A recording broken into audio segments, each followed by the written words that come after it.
I'm Meg, and in this video, we're going to talk about why you cannot, under any circumstances, use Google Images in your marketing materials. Now, the first and the main reason is because of copyright infringement. Now, every single photograph that you see on Google Images is the property of the photographer. They own the copyright, meaning they own the right to reproduce the image and to use it wherever they'd like. You can receive a release if you download the photo from a stock website. There are paid stock websites, there are also free stock websites. So when you go on a stock website and you pay any fees that are required, you then receive access to use the photo. But always make sure to read the details of where you're able to use the photo and how.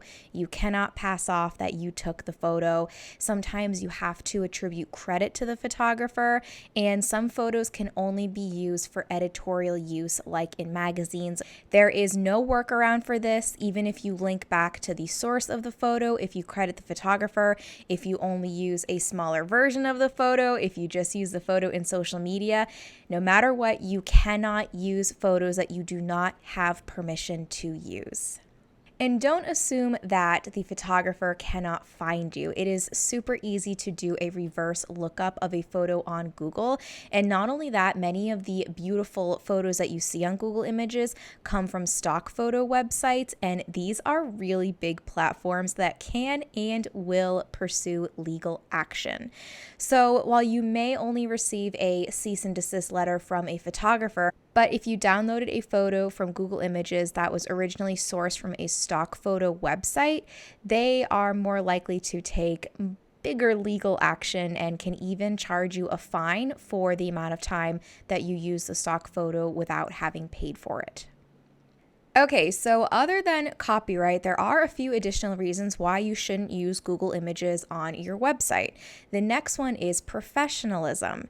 Now, there are a lot of really beautiful photos on Google Images that automatically contain a watermark, and I have seen so many business owners download these images and then post them on social media or their website with the watermark still on the photo. And I'm not just talking like a little tasteful watermark in the photo contributing credit to the photographer. I'm talking like the full, all the way across the photo, multiple like shutterstock all over the place, lots of lines, pretty obvious watermark, and blatantly obvious that the person ripped off the photo. So to me, that just really tarnishes a reputable business if they use a watermarked photo. Now, the third reason why not to use Google Images in your marketing materials is similar to professionalism. It has to do with quality. There are many photos uploaded to the internet that are very low quality, and of course, they end up on Google Images. So if you happen to download one of these and then upload them to your website, for example, the photo will end up looking fuzzy or awkwardly cropped, or it may be too tiny and you can't enlarge it any bigger than the way it is. So not only does that detract from your marketing material, it also kind of tarnishes your professionalism. Now, I totally understand that collecting photos for your marketing materials can be super overwhelming, and it can also be expensive. There are fabulous and reputable stock photography websites like Shutterstock, Adobe Stock, and Getty Images. My favorite is Adobe Stock. I pay $30 a month and receive 10 assets or 10 photos. And they also have a free trial where you can download 10 assets just to see what they have. But I definitely recommend using Adobe Stock if you do choose to go the paid stock photo route. There are also several free stock photography websites out there. I've used Pexels and Unsplash in the past.